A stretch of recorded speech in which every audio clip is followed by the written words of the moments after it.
Good morning and welcome to our Biz Buy Sell webinar. My name is Jennifer Von Lindern and I am the Territory Representative for the West Coast. I'm very happy to have you all join us for today's presentation on how to respond to buyer inquiries using a streamlined system. It is with great pleasure to introduce you to my friend and colleague, recipient of the Tom West Award, fellow of the IBBA, Mr. Len Krick. Thank you. Thank you, Jennifer. Well, in September, we did the summit, and in that summit, I did a presentation on writing effective internet ads. And this is a continuation of this, that whole sequence. So after you write your, you put your ad on the internet, obviously you're going to get buyer inquiries if you did a good job. So let's talk about what happens next and how to effectively respond to those buyers in a quick manner. So let's talk about buyer basics in your time. So your inventory is what? What is your inventory? It's not your listings. You need to stop thinking that. It's your time, okay? So when you spend your time or invest your time, you need to make sure that there's a high probability that you'll earn a fee. Once your time is gone, you can't get it back. It's like those airline seats or those hotel rooms. It just doesn't come back. Time is already passed. Wasting your time on buyers who are not ready, willing, and able increases the likelihood that you will not receive a fee. If you make enough poor choices like that, you might not last very long as a business broker.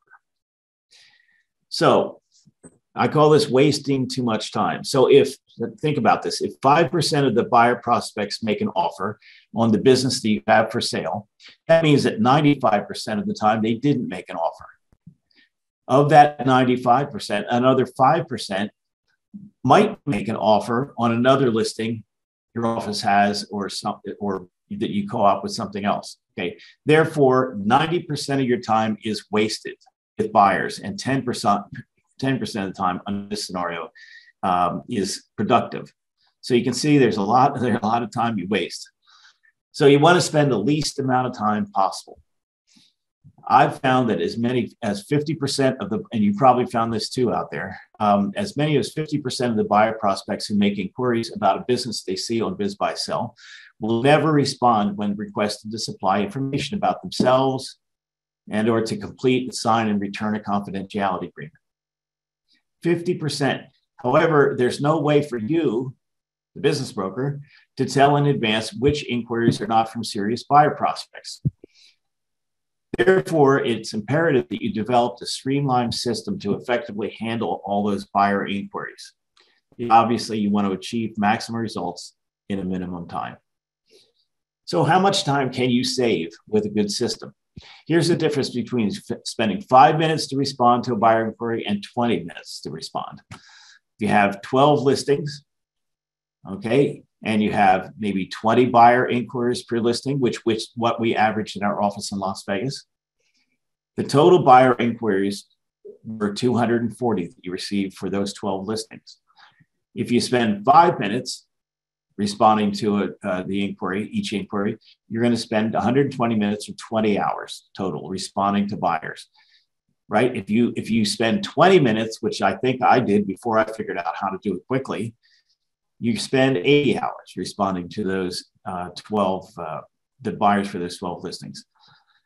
In 60 hours that you just saved, you can probably generate another listing. And you know what that means? Another commission. So you can see there's a big difference if you can just save the time dealing with buyers, as you know, because buyers can really chew up your time. So let's talk about a streamlined system called the quick response system to a buyer inquiry. And incidentally, according to the people at the Biz Buy Sell, they have consistently told me that one of the things that really irks them, that they get a lot of complaints about from buyers who respond, is that the broker will not contact them back.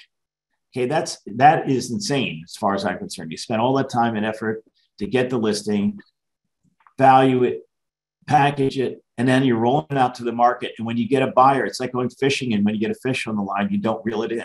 That doesn't make any sense to me. Maybe that's because you don't have a good system. So the types of inquiry response systems, okay? First of all, I want to set the stage here for this. Buyer management systems that various business brokerage offices utilize from real simple to real sophisticated. You might have a completely manual, non-automated system. I had that for many years in my office. It was just a manual system, to a fully automated CRM-driven system, okay? Regardless of the system that you have or that you'd like to have, this 5-step system that we're going to talk about can be incorporated so that you save time responding to buyer inquiries generated from any source. So this is kind of a universal system, and I'm not saying you should always use a CRM or it's a waste of time. You should do it manually. And what I'm saying is whatever system you use, you can use in your office, you can use this response system. Step 1, you receive a buyer inquiry. Here's what, if you're new to this buy sell or new to the business brokerage world, okay, here's what an inquiry looks like from a buyer prospect who responds from your advertisement on Biz Buy Sell. Look to the right here. Okay, you've got, among other things, the prospect's name. This is Veronica Buyer, S Buyer. You've got the prospect's email address. Notice that's in blue. What does that usually mean? Usually mean it's a hot link, right? So that if you click on that, it's active. You've got contact phone and some other things that they might volunteer. And this one, they didn't put their zip code, able to invest so much money, purchase within a certain date. And the message is, hi, I'm interested in listing or in this listing. Could you please send some financials for this? Thank you. Okay. And the obviously you've got the headline, sometimes also known as the title to your listing. In this case, it's Popular Bar and Grill. And you've got the listing number. Now that blue one, that 111222333, that is the Biz Buy Sell assigned number within their system. If you were to click on that, it will go to that actual listing. So you can, if you wanted to, if you needed to, you can make sure which one they've responded on. Okay, reference ID is your listing number from your office. Now, this is a heck of an ID here, but ours is usually 4 digits. So, okay, but it's important to have that on here because you want to make sure within, let's say you have 2, I'm just making this up. You have 2 Popular Bar and Grill. Okay, one's on the west side, one's on the east side. You can buy both. You can buy each one separately. Well, they both would have different reference IDs within your office. Okay, so that's what it looks like when they click on to respond onto a listing that you have. And okay, step 2. You click on the buyer's email address. This email address back here where it says vsbuyer@email.com. Click on that, right? To create your response email. Up will come whatever system you're using. I think this is Outlook. Okay, so this eliminates the need to type the buyer's prospect's email address and the chance of typing it into the email response incorrectly, which this is a simple one, vsbuyer@email.com. But and I know, especially from some foreign buyers, yeah, good luck with that. Okay, it's very difficult to get the syntax right and everything. Okay, so if you just click on this, vsbuyer@email.com, up comes this already populated, hopefully with your signature block on it. Okay, step 3, type the subject. Okay, so that in the subject line of your response to the buyer prospect. All right, and I put from your name, which is in my case, Len Krick, responding to your request for information. Now, why do I put my name? People always ask me that. Well, I read in a technical manual that putting your name enables the message to avoid being put in spam. You have a much higher chance of getting through if they have a spam filter, if you have a personal name there. That's why I do that. I don't know if that works, but I've been doing it for a long time and I don't go in people's spam very much.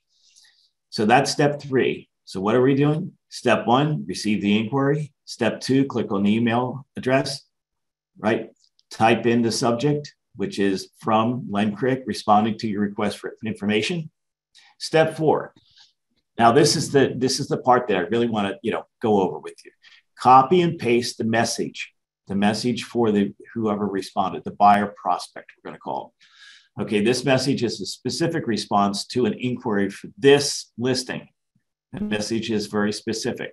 Draft this message when you roll out the listing, when you roll it out to the market. So when do you write this? As soon as you're ready to go to market, you're going to post it on BizBuySell, et cetera. BizQuest, you draft this message, save the message in a listing file or in a file that I call buyer responses.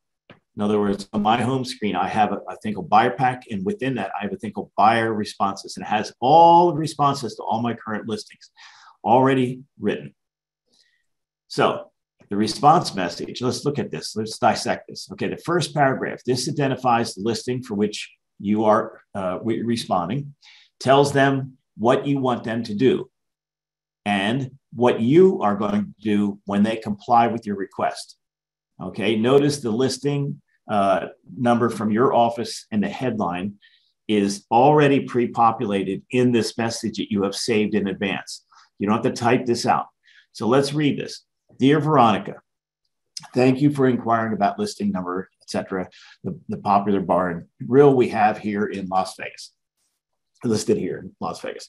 As we will be sending you a presentation of the business, which includes very confidential information about that business, we ask that you review and complete the 2 attached forms. After we receive the forms back, we will be happy to send you a package on the business. Now, that's not exactly true, is it? If you get their buyer profile and things back and they are not ready, willing, and able at all, maybe that you don't send them the package. But you wouldn't know that until you pre-screen them. We'll talk about that later. So that's paragraph 1.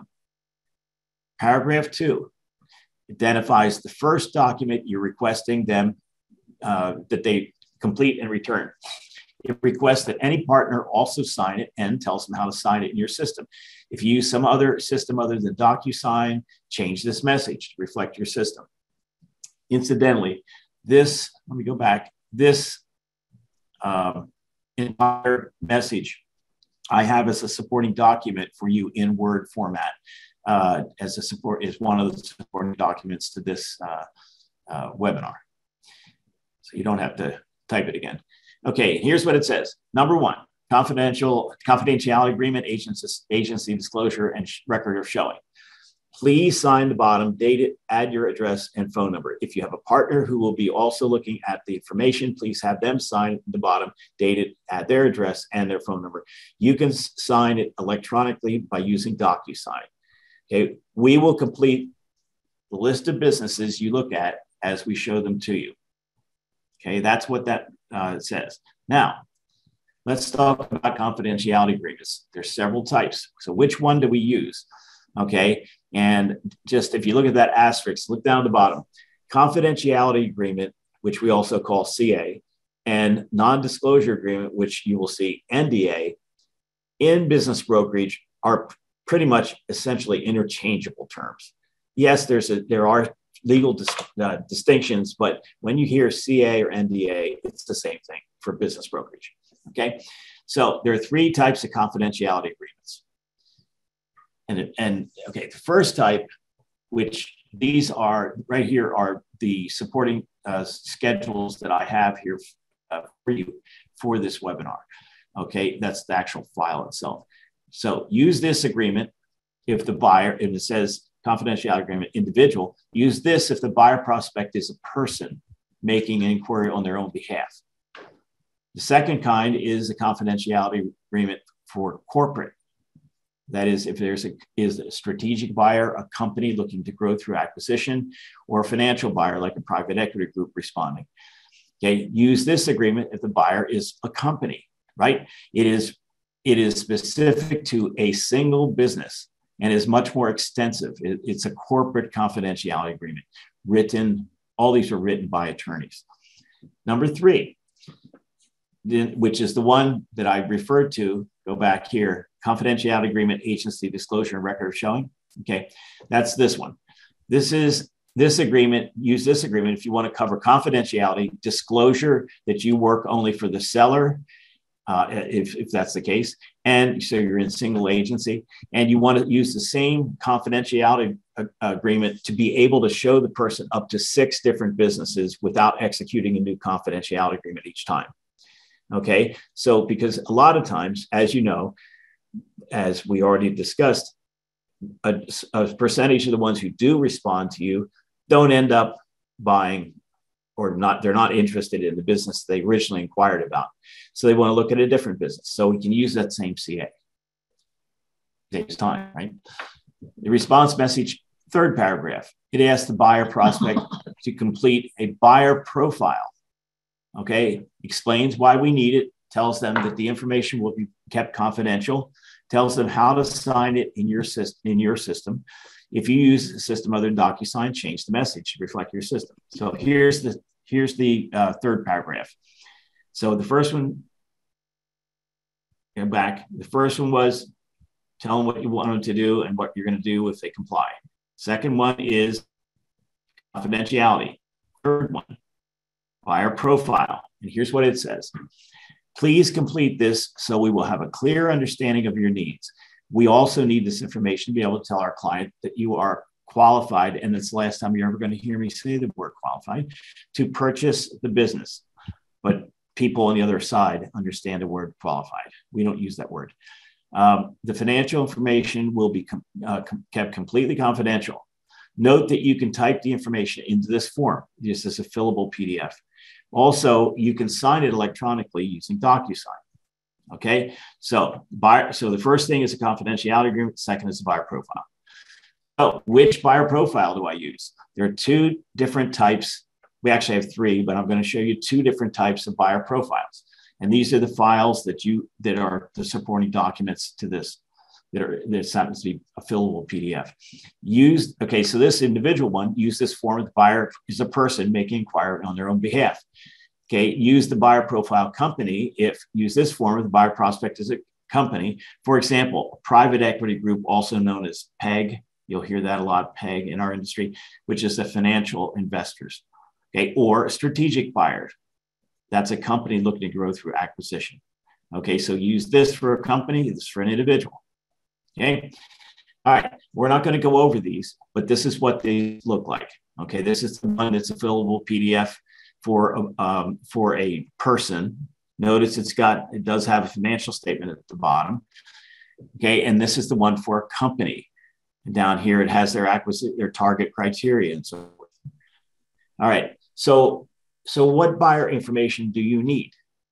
These buyer profile forms are included as supporting documents. In our next Biz Buy Sell webinar, we're going to take a deep dive into setting minimum standards and using buyer profiles to pre-screen buyers.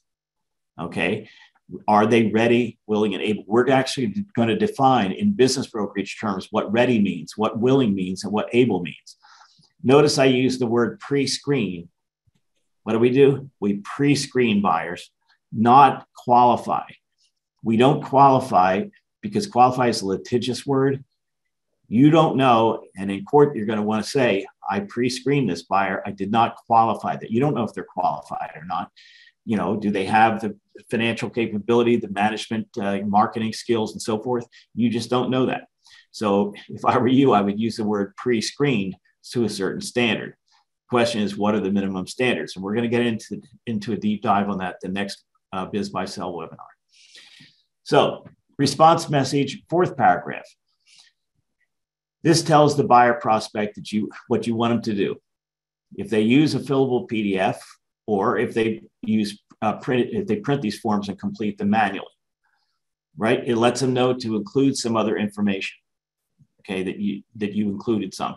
Now, so what is it? What's this? It starts. It says complete one of the 2 steps below. 1, complete the document, save to your computer by creating a new PDF with a new name, right? Because if they try to send it back to you under the same thing, name as they got it, it might come back blank. Then email the file back to me. Okay. Or you can print the document, complete it by hand, either fax or scan. We do still see faxes, digital faxes mostly, scan and email the document back to me, right? All right. Now, This part, the following are included for informational purposes only. Steps to owning your business, advantages of buying an existing business. And I'm looking forward to working with you. All right, we're going to talk about this additional material here in a second. If that the buyer prospect is new or inexperienced, then I recommend that you, like, not a big company buyer. They're going to be experienced. Then I recommend that you begin to educate the buyer immediately. Let's face it, I know this is on the slide, but let's face it, about 40% of what a good business broker does has to do with psychology, doesn't it? Establishing and maintaining buyer expectations, okay, and seller expectations as they evolve through the deal. Also, there's an educational process most of the time, because most of the time the seller and the buyer have never purchased or sold a business. Okay, so if it's a new or an experienced, I recommend you begin by educate the buyer immediately by attaching to this email steps to owning your own business. And I have a copy of this for you, by the way, in the supporting documents. This document outlines the buying process in detail. You need to customize it to your process if it's different than this.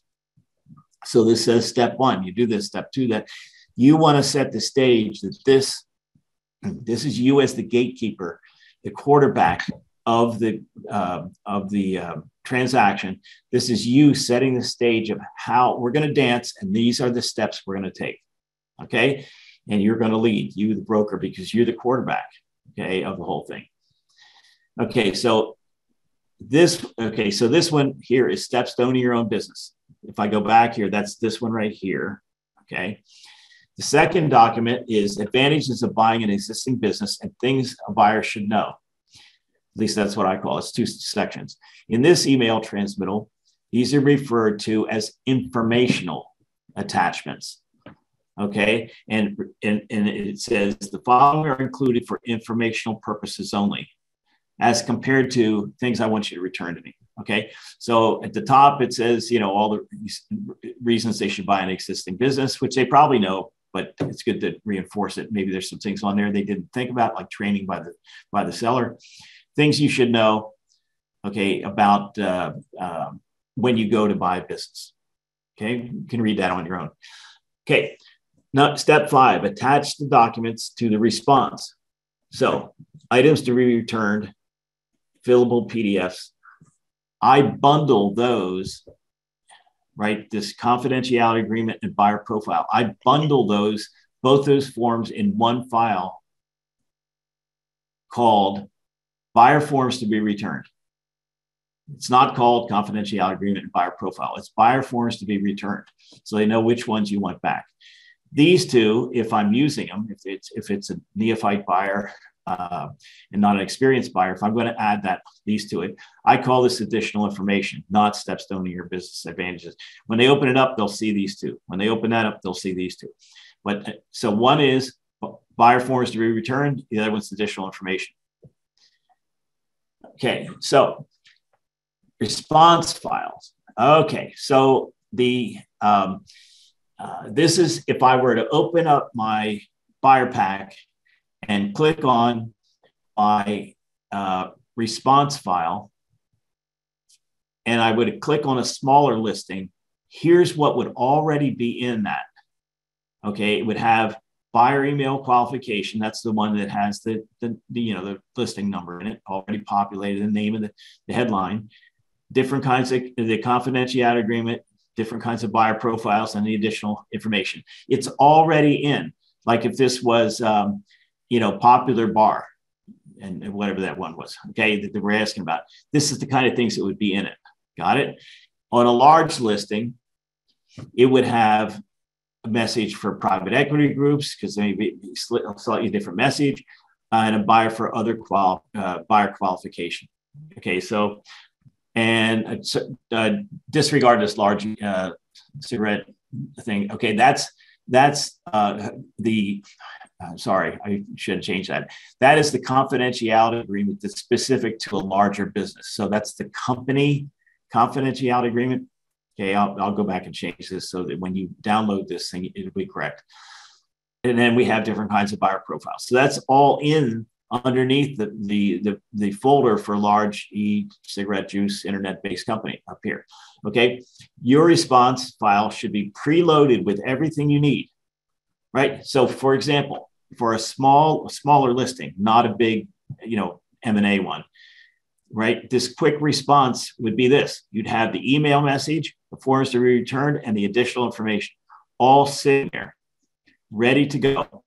Already, so that all you have to do is just cut and paste that on there, change the first name, who it's to, attach this and this, and away you go.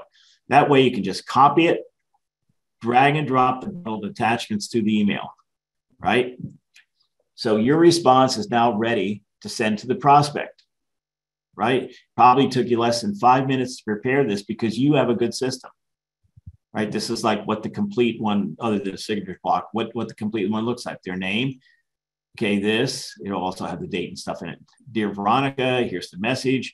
She's a neophyte, so I put these two informational purposes only things to it. I attached these two.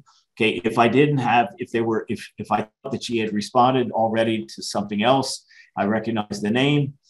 And everything, I probably, or I know that she's an experienced business development officer of a company. I wouldn't put this, and I wouldn't attach this to it.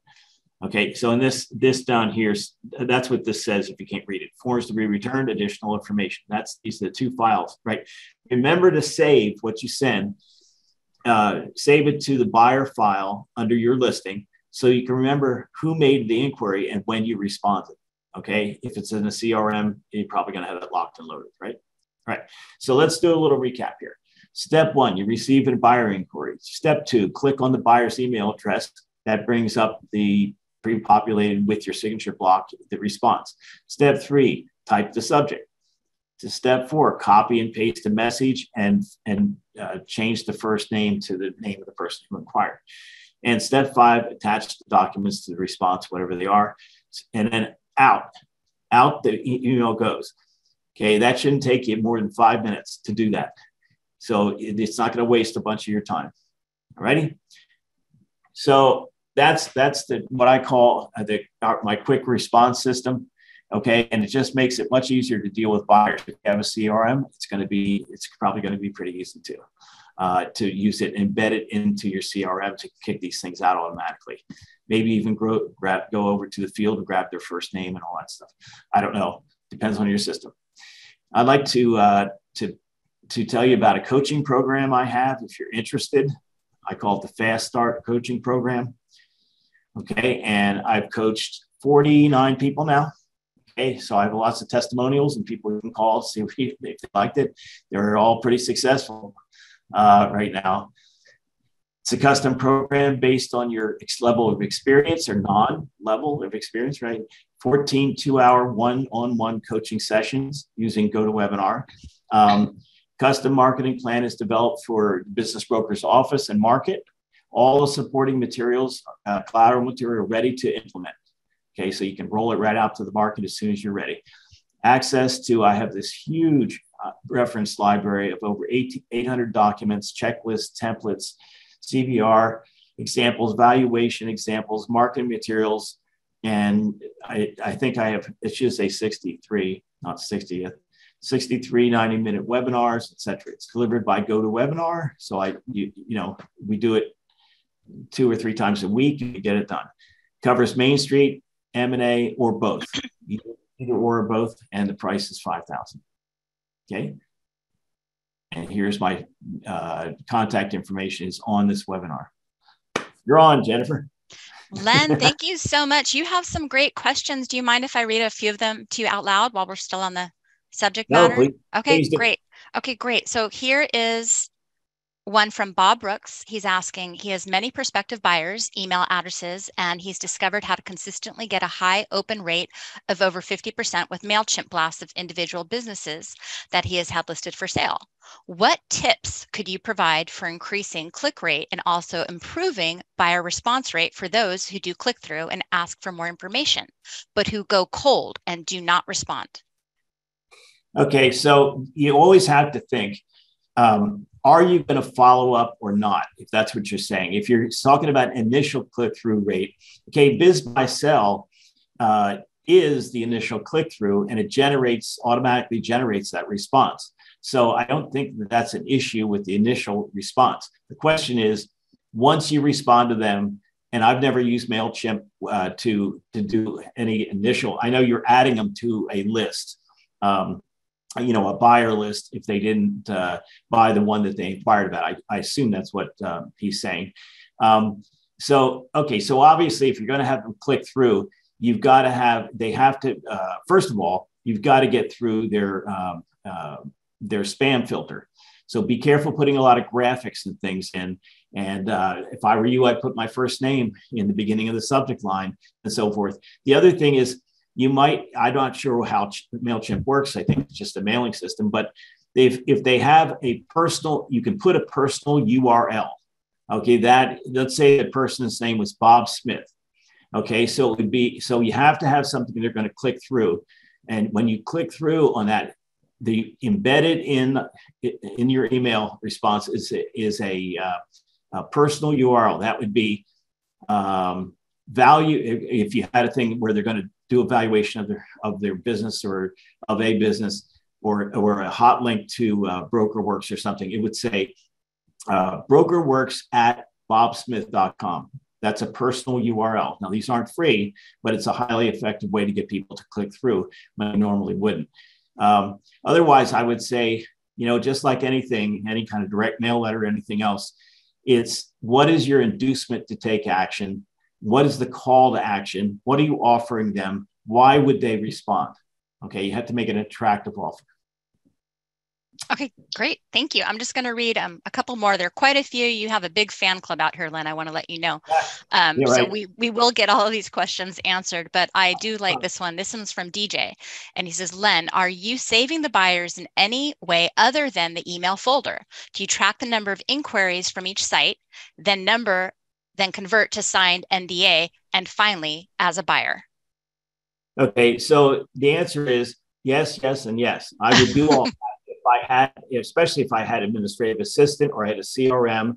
And if you're going to do that kind of thing and track all that, the answer is yes. Obviously, you need to, and if you're not getting responses on a particular ad, you should probably go in and rework the headline and or rework some whatever you're saying in there, and go back to the seminar or the webinar in September, and you'll see how to up your response time, what to put in there. That's what that whole webinar was about. Okay, great. I'm going to read one more and then we will respond to the rest. I'll get these over to Len, and this is from David. Len, how do you control buyers not talking to employees once they have executed the NDA? Okay, so in the NDA or confidentiality agreement, which I'm not going to read it to you right now, it specifically tells them, it instructs them that they're not permitted. Everything has to go through you. They're not permitted to directly contact the vendors, the customers, the employees, the business owner, anybody. Okay, everything has to be directed through the broker who is contracted to represent the seller. And you need to tell your client, in this case, the seller, the same thing. Here's what these people have agreed to. Do not engage with them. Every time you open your mouth without me being around, the price just went down. Okay, it's a lose-lose situation. Do not negotiate against yourself. Okay, and they need to listen to you. It's like anything else. Could they sell it themselves? Yeah, you can go down to the medical supply house, get a scalpel, and come home and try to take your appendix out. But you would never do that. You don't ever try to sell the business yourself. I guarantee you we can get 20% or more value for the business than for sale by owner. Excellent. Thank you so much, Len. I'm going to share a few things with you, and then if we have some time at the end, I could read a few more of those questions to you. They're all wonderful questions. We thank you for taking the time to participate and to be active in asking those questions. So let me go here, and I think you can all see that. Again, thank you for attending. I'm going to talk about a few things, how you can manage your success, a few tools that you can use. And again, I've introduced myself. It's Jennifer. I am the West Coast Territory Rep. My office is located here in sunny San Diego. And a few things that I'll be covering, how your account reps can help you. Every state now has an account rep. It's very exciting. Automating NDAs on Biz Buy Sell, I'll go over that. And then if we have time, I will show you a few ways that you could monitor your listing performance.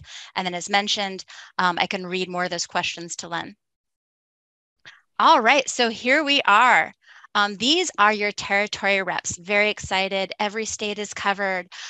We have the amazing Jordan in the Midwest covering all of his clients. The very intelligent Miss Linnea in the Northeast. Robert serving the Southeast. Isaac Newton, he's got you covered there in the South. And then you have myself here on the West Coast. Here's a few things that your account reps can do to help you to be as successful as you can be. And one of them that I think most people find value in is the account review. Perhaps you've had your account for some time. Maybe your needs have changed. Are you getting the exposure that you would like in the BrokerWorks directory? Most importantly, are your listings getting the attention that they deserve? Are you utilizing every feature provided in your account? Do you have agents? Are your agents up to speed or do they need training? But additionally, I know there's 5 of us covering the entire United States. We have a much larger team. We now have customer service serving all the way from the East Coast to the West Coast. For any reason you can't reach your rep, you need immediate technical support, billing support. I'll put the number in the chat, but you would call 888-777-9893. We are here to help you. Okay, first I'm going to go over using the automated NDA. And perhaps you're familiar with this, but if you were to go to your BrokerWorks dashboard, and you will see that you can access everything on the very left, you have your account settings. You would go into your account. You can choose a custom NDA. You would select it from where the big arrow is pointing to choose your file. You can upload it and your buyers can find it there. It'll be automatically provided for on your listings. If you don't have your own customized NDA, we have one for you. And you can use the standard BrokerWorks NDA, Biz Buy Sell, and I'll show you what it looks like here. Or you could say you don't want to use one. That option is available to you as well. This is the NDA that Biz Buy Sell provides. Very straightforward, has a, the spot signature, and this is what it looks like, what they receive after they have made an inquiry and their confirmation. And this is what the broker receives, what you'll receive notifying you of the buyer inquiry. I think we do have a little time, so I'm just going to briefly go over some ways that you can monitor the performance of your listing success. You probably have already noticed that underneath your listing header, you have a listing action tab. If you click on that cursor and go to view stats, the statistics are updated on a weekly basis. You can show your seller the activity, you can monitor it. Is it doing well? How many times has someone seen the ad under the ad impressions? How many times has someone actually clicked into it and viewed the ad? And then how many leads do you have? And the leads are always broken up between email and phone, and it'll show you exactly the number of times. So another way that you can do that, if you're not looking at your view stats, you could go directly to go to my leads. And as you can see, they're broken down between phone and email. You want to reach out to them, as Len had suggested, promptly respond, make sure that you're checking your leads, getting back to people in an appropriate time frame. We greatly appreciate that. They appreciate that too, and we want you to be successful. You can export this also, your statistics easily, or print it to your sellers. It's right there at the very top when you go to your view statistics, and when you're looking at the ad impressions on the very, very right, it'll give the option to either export this or you can print it. And I went through that faster than I thought I was going to, so I'm going to read a few more of those questions, Len, if that's okay with you. Sure. Okay. Okay, this comes from Glenn. Um, I am working on a deal and the buyer would like to be on site for 1 week after signing contract and a 5% deposit as they'd like to confirm the daily sales. What are your thoughts on this? Absolutely never let the buyer prospect test drive the business under any circumstance. Don't let them in there and let them operate behind the desk. They're going to talk to the employees. They're going to talk to customers, talk to vendors, all the most sensitive things. Remember, you're selling the tangible and intangible assets of the business. What can be destroyed? What value can be destroyed? The intangible. What is that? Train employees in place, customer relations, and all that. So also, perception is different than reality. Okay. So once they get in there, it might not at all be like what they thought, and they're probably just going to pull out. Now, if you're saying to me, after they have a signed agreement and they finish their due diligence, they sign off, and the only contingency they have to closing, okay, maybe their deposit goes hard, okay, is test driving the business for 1 week. Okay, you have to establish standards by which they have decided that it's acceptable or not. In other words, that contingency would have to be defined exactly. But my advice to you is, under no circumstances, ever let them test drive the business. Okay, very good. Thank you. We have another one.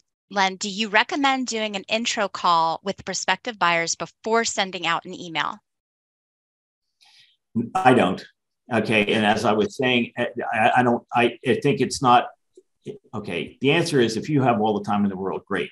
Okay. If you're pressed and have, say, 10 to 12 quality listings priced correctly, and that's your book of business, you don't have the time to call each one of them and have a half-hour discussion. I mean, you just don't have to do that math like we did in the beginning there and add a half-hour discussion on that.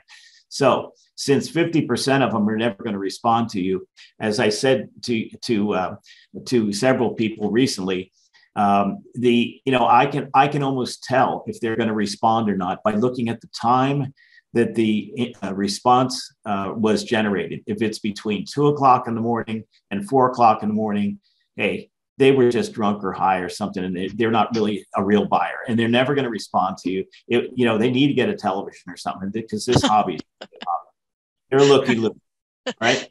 So now the question is, once I put that out there, do I ever do a second touch? Yes. Okay. So if I'm really hurting, if I don't get a bunch of good buyers, which I usually do, but if I don't get a bunch of good buyers, then I will definitely do a second touch. I don't have much choice, do I? Until I generate some more buyers, then I'll work them down to the nubbins, right? All right, excellent. And this question has come in multiple times. You're being asked if you have a favorite CRM. I recently saw a comparison of all the features on CRMs. I can't remember where. I think I saw it at the IBBA, and there are specialized ones. I think that Ron West with Business Brokerage Press, I think his is pretty good. It's internet based though. If you want it resident, I think Salesforce and all those are good. But most of the big offices, and the chains such as Sunbelt have their own CRMs. And so, and I'm just obviously the Las Vegas franchisee for Sunbelt for 20 years. So, and that CRM is what has just recently been developed. So no, the answer is I don't really have one that I prefer or the other. The idea is to use one. Let me give you a piece of advice though, when looking at CRMs. Here's the one thing you want to ask. If I have a bunch of buyers, okay, tracking your 20 listings or whatever you have, or 40 listings, that's nothing. Any system can do that. That's no big deal. Okay. However, if you have 20 buyers per listing, right, 20 buyer inquiries, pretty soon you've got 1,000 buyers in your CRM. Now, the question is, if they inquired about that flower store, and guess what? Only one buyer could buy the flower store. So there's a bunch of bridesmaids, right? And they do have an expiration date on it. In other words, they do go away. They change their mind. They buy something else or whatever. But now you got a whole bunch of buyers and you're trying to wrangle. Here's the problem. I have another flower store. Now I got to find that buyer. They inquired about the flower store. And I find it in the system. So the answer is the fields, I'm going to call it the input fields that are on the buyer profile That becomes your input sheet for a CRM. They all need to be searchable. That would be the big criteria I would have in my advice to you. All right, excellent. I really like this question. This one comes from an anonymous. What are the traits that make a successful business broker today? Oh my goodness. All right. I'm thinking of a person in my office that is the most successful business broker I have ever met. Okay. And he is just unbelievably fantastic. And what are his traits? Okay. In fact, I'm thinking of doing a webinar on what makes this guy tick. He made $2.2 million, okay, in 1 year. And it weren't all big deals. He does have an administrative assistant.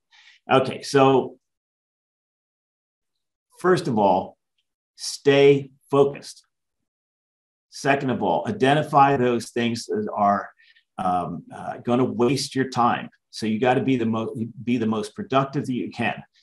So identify those things, build streamlined systems, checklists, and so forth, and things that you can delegate to someone else, like an administrative assistant, if you want to dance with more than, say, 12 pretty girls at once. Okay. So because that's a problem. People take too many listings and they cannot service them.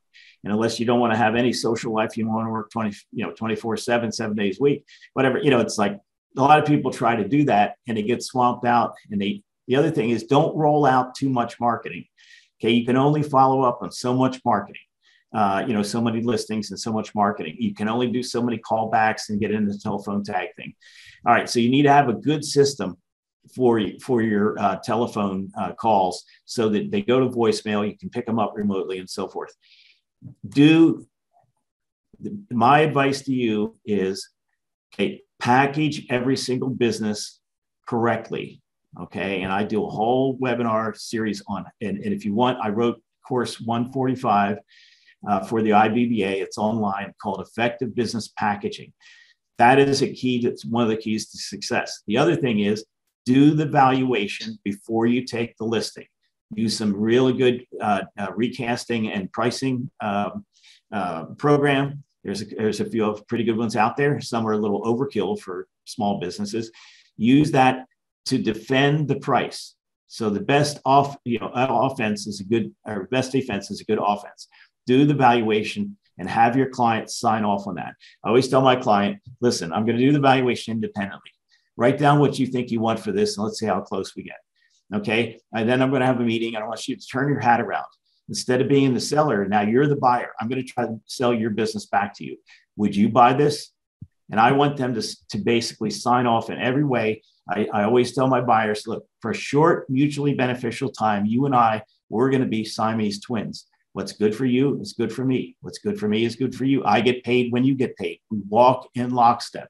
So you got to know your client and they have a job to do. And that's to keep the business buffed up and not to talk to buyers until I tell them to talk.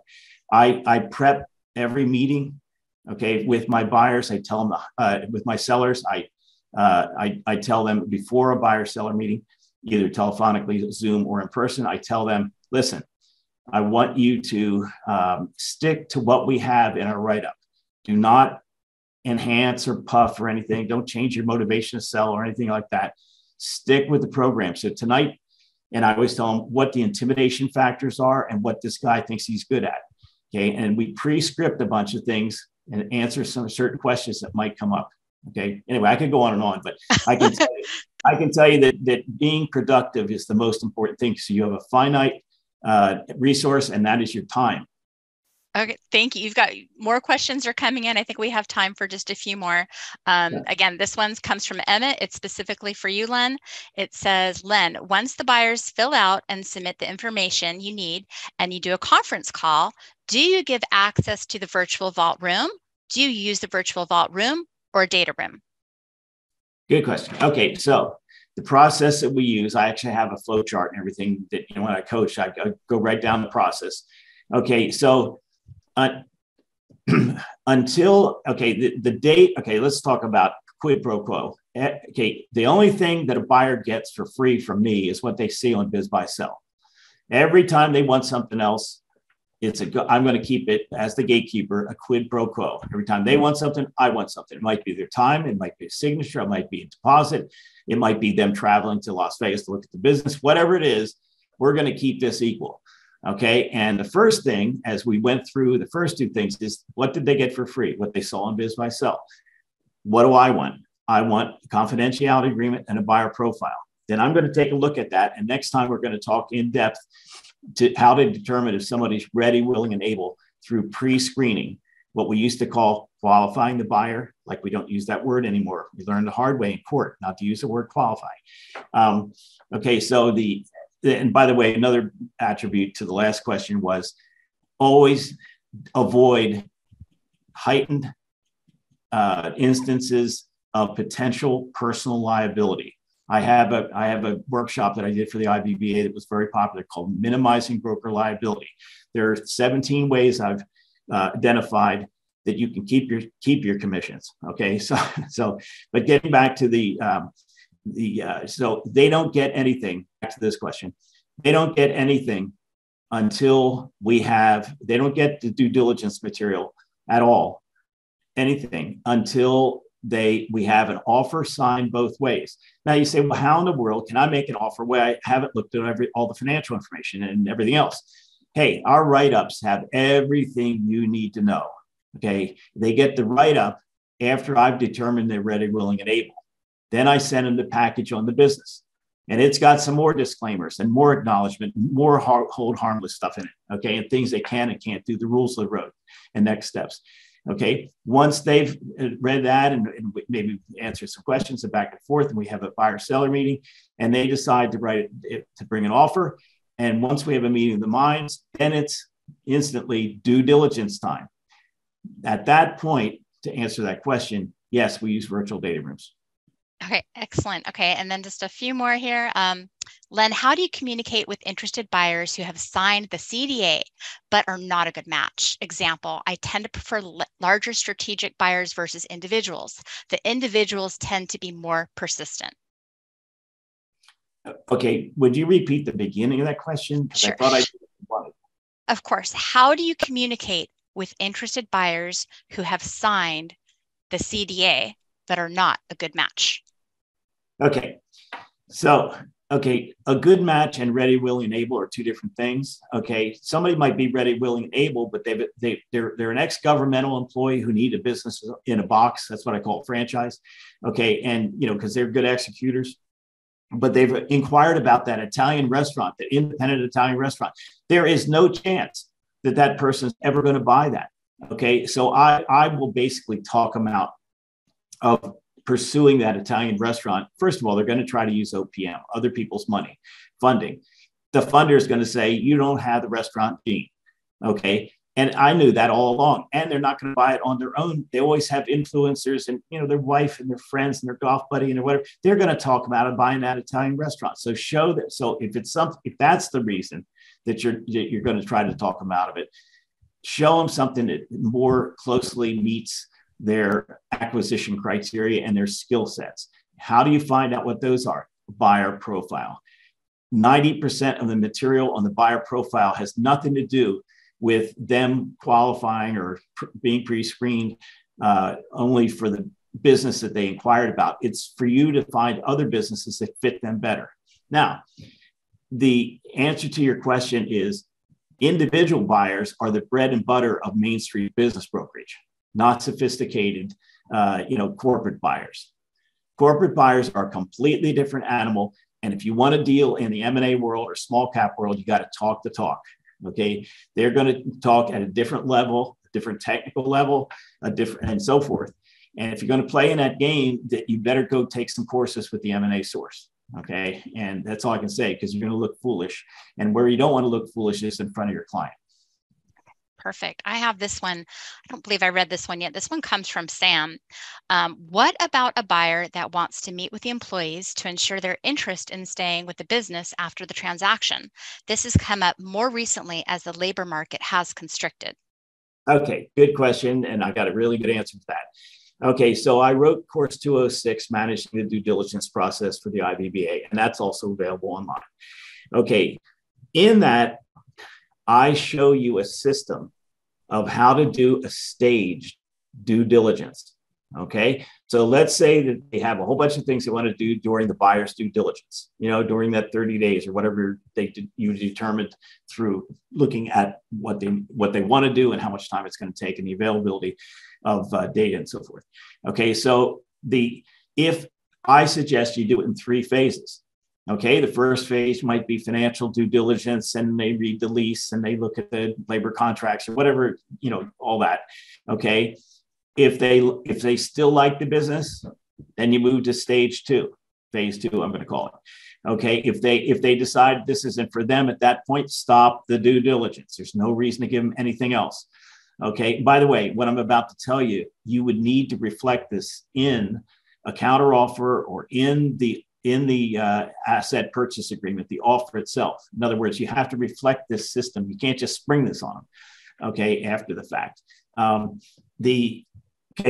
Then there's slightly more in-depth and more confidential. That might be phase 2. However, before they enter the sensitive phase, phase 3, you have pre-negotiated that there's going to be a substantial non-refundable deposit.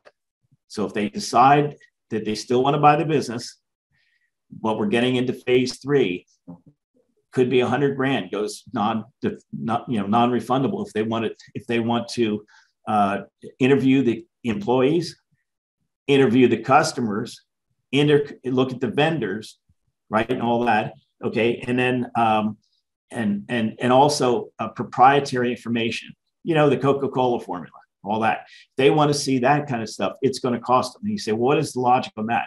And by the way, everybody understands this. System is just because it's liquidated damages for the possible damage that they could do with a breach of or replication of the business or something like that. Okay, so if you get into that sensitive stuff, make it very painful for them to back out of the deal. Very good. Thank you. Len, we are just about running out of time. We are being asked, people are very appreciative, grateful, thanking us, thanking you. Will these documents that you shared be available? Well, they're available. I'm giving them to you. I don't know how they get them. It's same okay. All right. Well, then we will be sure to get them out there. This video is being recorded. We'll have it available and we'll get the documents out as well. We want to thank you everyone for attending today. Greatly appreciated. We will have more informative webinars to come. And we look forward to seeing you all the next time. Thank you, Len, so much. Oh, you're welcome. Thank you very much. All right. We'll answer the rest of the questions too. We'll get back to you. All right. Thank you, everybody. Take care. Have a great rest of the day.